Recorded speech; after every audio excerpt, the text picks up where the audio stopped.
રક્ષામંત્રી રાજનાથસિંહે ભુજથી મોટો સંદેશ આપ્યો છે। નવું ભારત સહન નથી કરતું, પલટવાર કરે છે। આતંકવાદનો સમાપ્ત કરવાનો હવે સંકલ્પ લીધો છે। અમે ભગવાન રામના આદર્શનું પાલન કરીએ છીએ। ઓપરેશન સિંદૂર ખતમ નથી થયું। આ ટ્રેલર હતું। સમય આવશે તો પિક્ચર પણ બતાવીશું। इस हालात के लिए पाकिस्तान की फौज को संदेश देना चाहूंगा, कागज का है लिबास, कागज का है लिबास, चिरागों का शहर है, चलना संभल संभल के क्योंकि तुम नशे में हो। आपने पूरे देश को यकीन दिलाया है कि नया भारत अब सहन नहीं करता बल्कि वह पलट कर जवाब देता है। साथियों, एक और बात मैं यहां साफ कहना चाहूंगा कि ऑपरेशन सिंदूर अभी खत्म नहीं हुआ है।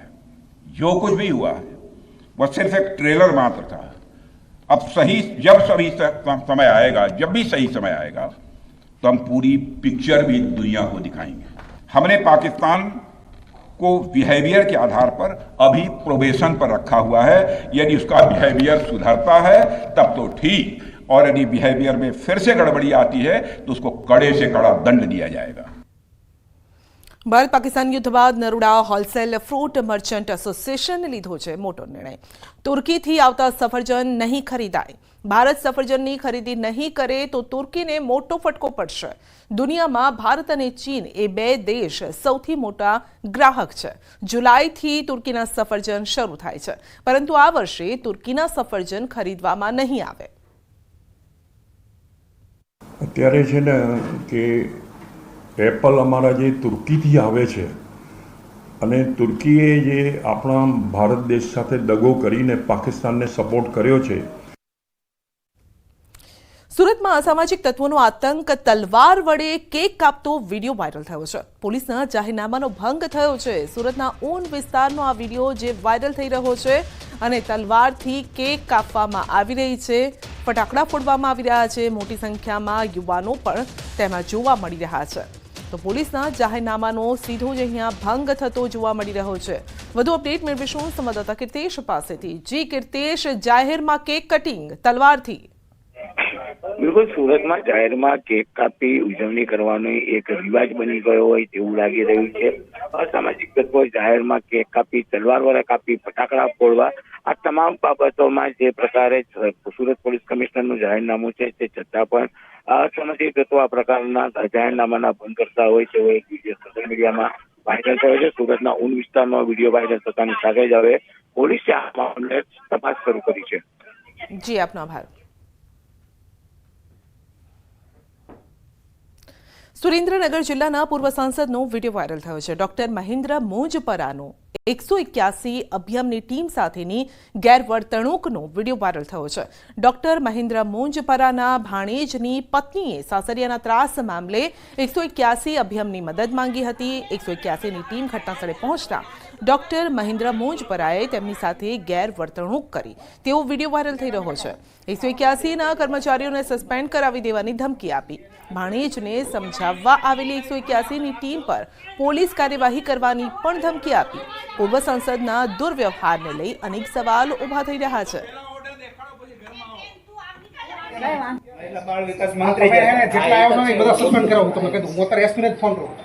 તમારી ફરજ શું છે?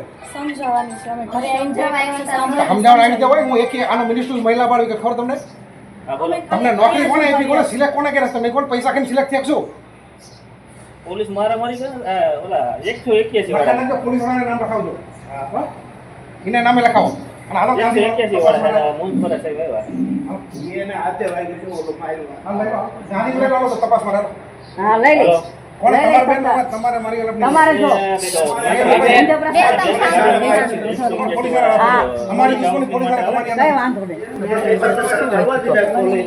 મેં કીધું બીજું કે આ તપાસ બધું કેમેરા બધું આવી ગયું, તમે ચિંતા ન કરો, અમને ઘરે કેમેરા છે તમારે 181 શું ફરજ છે ને મને ખબર છે। કેન્દ્રનો મિનિસ્ટર તો તમારા છે ને તમારો સચિવ હોય એટલે ઝડકે જાય મારાથી, હજી તમને ખબર નથી।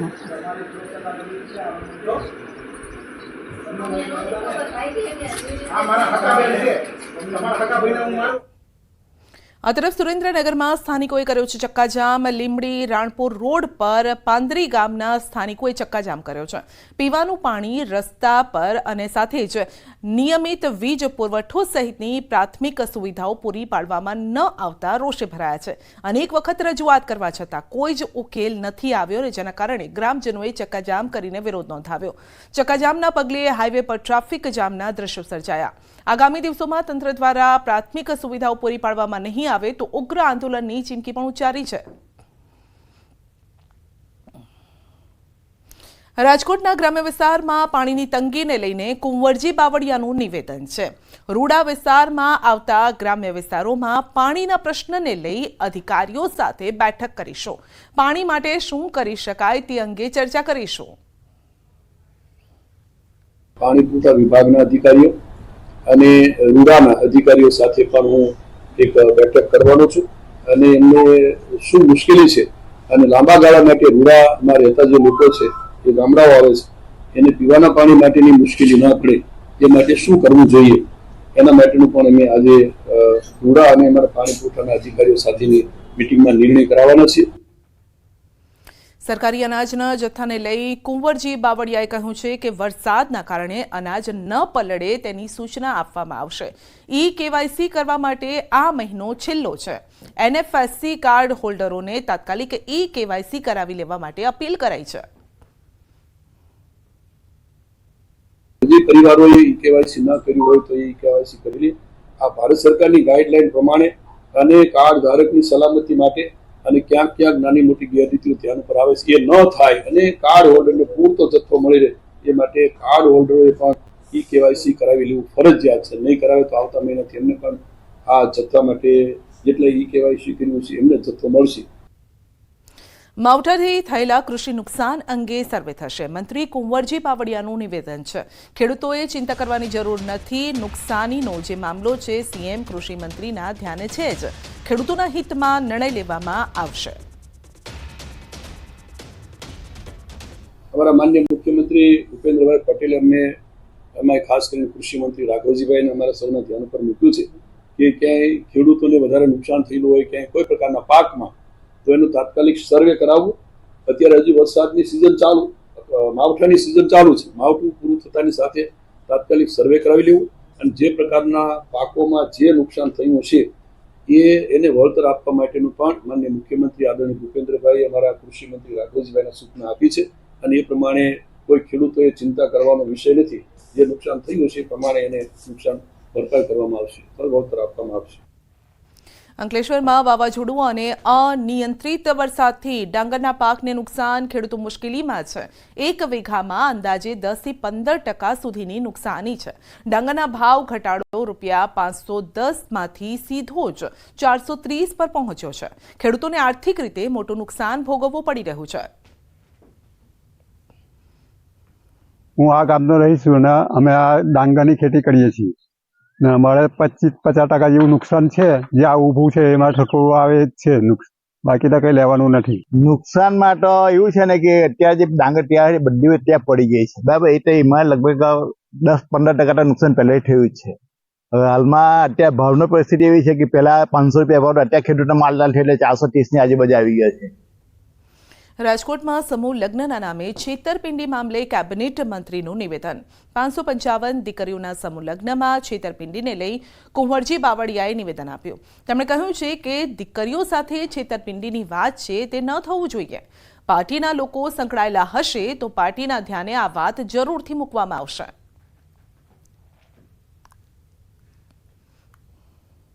જે કોઈ આમાં સંકળાયેલા છે, પાર્ટીના કોઈ લોકો હશે તો ચોક્કસ મેં પાર્ટીને ધ્યાન પર મૂકશું કે આવા લોકો પ્રજાની અંદર, લોકોની અંદર થઈ અને આ સમૂહ લગ્નના બહાને ઉઘરાણા કરી અને આવી દીકરીઓને છેતરવાનો પ્રયત્ન ન કરે.